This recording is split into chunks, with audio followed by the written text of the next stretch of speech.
हाँ ये पकड़ ले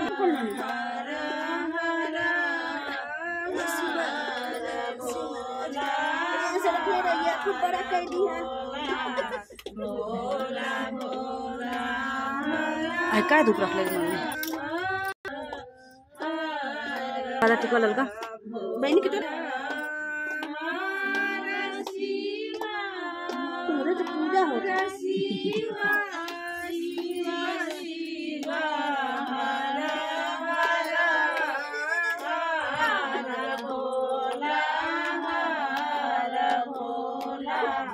Oh